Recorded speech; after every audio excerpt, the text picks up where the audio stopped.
네, 준비해봤습니다. 윤석열 후보의 지지율 하락, 이 세 사람과 연관돼 있다는 분석이 있습니다. 먼저 독자 행보 중인 홍준표 의원, 윤 후보가 대통령이 되면 불행해질 거라 하기도 하고 윤 후보의 전화에 할 말이 없다며 받지 않고 있죠. 그리고 이준석 대표, 그간의 갈등에 입당 때 패싱당했다는 이야기에 최근 윤 후보가 2030 정책을 당대표에게 일임하겠다고 하자 자신의 역할이 아니라고 선긋기도 했습니다. 그리고 마지막으로 김종인 전 비대위원장과는 어떠냐고요? 윤 후보는 이른바 삼김 선대위 출범 공식 발표를 했지만 정작 오늘 선임안에는 김 전 위원장의 이름은 빠졌습니다. 총괄 선대위원장으로 부의하는 부분에 대해서는 하루 이틀만 조금 시간을 좀 더 달라고 하셨기 때문에 그래서 오늘은 상임위원장 두 분만. 윤석열 캠프 쪽에서 선대위 구성하고 있는 것을 어떻게 보세요? 선대위 구성 그 남은 과제 뭐라고 보시나요? 특별히 하실 말씀이 없으신 거예요?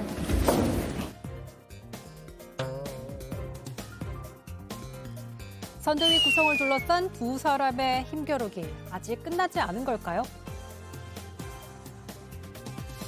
예, 일단 바로 현안은 김종인 전 비대위원장의 총괄 선대위원장 합류 여부입니다. 네. 윤석열 후보가 어제 합류하기로 했다라고 하셨는데 방금 화면에서 확인했지만 김종인 전 비대위원장 분위기를 보면 화가 잔뜩 나 있거든요. 아, 화가 나 있어요? 그렇게 봅니다. 그리고 뭐 조금 전 보도에 따르면 거의 뭐 못 간다는 식으로 왜냐하면 김병준 상임선대위원장 예. 안이나 이런 부분에 대한 불만이 많으신 것 같더라고요. 어떻게 보십니까? 가능할까요? 저는 그 김종인 위원장님 뵈면 그 밀당이 어차피 기재잖아요. 예, 밀당이 기재면서 끊임없이 뉴스를 만들어내시고 예, 그러면서 종국에는 승리하는 그런 분 같아요. 그래서 지금 현재 아까 뭐 갈등이라고 그랬는데 제가 봐서는 조정 단계인 것 같고요. 밀당이다, 이건. 예, 선대위를 이제 구성하는 과정인데 지금 선대위가 굉장히 그 지금 우리 저희 국민의힘 선대위가 외연 확장, 그다음 국민들이 좀 더 많이 참여하는 그런 방향으로 지금 가고 있는데 거기에 지금 김종인 위원장이 아마 역할을 크게 하실 거라고 저는 봅니다. 그리고 김종인 위원장은 다들 아시겠지만 그 박근혜 대통령을 만들 때도 경제 민주화를 주장했습니다. 예. 그리고 문재인 대통령을 만들 때 총선에도 민주당으로 가셨을 때도 경제 민주화였어요. 예. 지금도 똑같습니다. 경제 민주화라는 게 결국은 불평등 그 격차를 줄이자는 거거든요. 사회 복지를 좀 더 강화시키고 거기에 대한 나름의 꿈이 있으신 분이에요. 그래서 반드시 승리를 하고 싶은 거예요. 그래서 반드시 정권 교체를 위해서 내가 한번 이 키를 잡고 싶다. 이런 갈망이 있으신 거거든요. 그 부분에 대해서는 저는 100번 동의를 합니다. 다만 이분이 이제 김병준 그 위원장님이나 또는 그 지금 김한길 위원장님에 대해서도 충분히 그 우리 그 후보께서 윤 후보께서 직접 만나고 돌파형이거든요. 약간 설득과 돌파형인 것 같아요. 직접 찾아가 뵙고 이야기도 하고 설득해서 오케이를 받아냈다고 합니다. 그런데 지금 아마 그것 말고도 다른 인선이 많지 않습니까? 그래서 아마 김종인 위원장님께서 생각하는 또 더 큰 틀에서의 인선 같은 것들이 있을 거예요. 그래서 그런 조정을 좀 하루 이틀 더 하지 않나. 그렇게 생각합니다. 근데 뭐 좋습니다. 이제 윤석열 후보가 정치 신인으로서 김종인, 김한길, 김병준 이분들을 통해 가지고 국민들께 뭔가 던지려고 하는 메시지가 있을 겁니다. 분명히.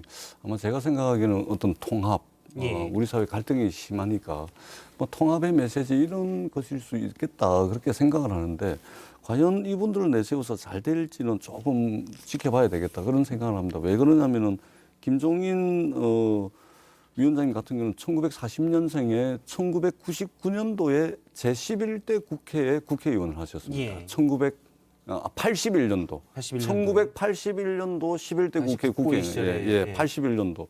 그다음에 김한길 위원장 같은 경우는 1953년생이신데 99년도에 이제 김대중 정부에서 청와대 수석을 하셨고 김병준 위원장 같은 경우는 이제 2004년도 노무현 대통령 그러니까 굉장히 오래되신 분들이죠. 이제 역량과 뭐 경륜이 있다 하더라도 이것이 아마 거의 소진이 다 됐을 겁니다. 된 상태에서 과연 이분들을 내세워 가지고 그런 효과를 거둘 수 있을 것인가. 그다음에 정치가 예능이라면 김종인 위원장과 윤석열 후보 사이에 이것을 밀당을 할 수가 있는데 근데 이게 정치가 예능이 아니지 않습니까? 그런 측면에서 볼 때 밀당의 더 정확한 표현은 권력투쟁이다. 이렇게 보는 게 권력투쟁이다. 맞겠죠. 예. 뭐 짧게 이건 저는, 윤석열 네. 선대 얘기니까 국민의힘 지금, 김정재 의원의 짧은 반박을 좀 들어볼게요. 네, 이제 보니까 지금 굳이 나이를 이야기하시는 것 같아요. 그래서 뭐 오늘 보니까 뭐 올드 보이들이다, 예. 그다음에 은퇴한 사람들이다 이렇게 비판을 송영길 대표가 하시는데, 그렇게 얘기를 예, 근데 했었죠. 송영길 대표님 왜 이준석 대표 나이는 빼는지 모르겠어요. 그 평균 나이를 높이려고 이준석 대표 36살 우리 이준석 대표를 굳이 빼시더라고요. 예. 근데 이번 선대위는 아시겠지만 저는 나이는 사실은 물리적인 그 나이는 그렇게 중요하다고 보지 않습니다. 아까 왜냐하면 대기실에서는 내가 누나다. 왜냐하면 생각이 얼마나 정말 개혁적이냐 중요한데 예. 김종인 위원장님 보시면 아시겠지만 우리 국민의힘의 어떤 의원님들보다 경륜 있는 4선, 5선 의원님들보다 굉장히 세상 예. 변화에 민감하시고 젊은 세대의 마음을 이해하시고 굉장히 빠르세요.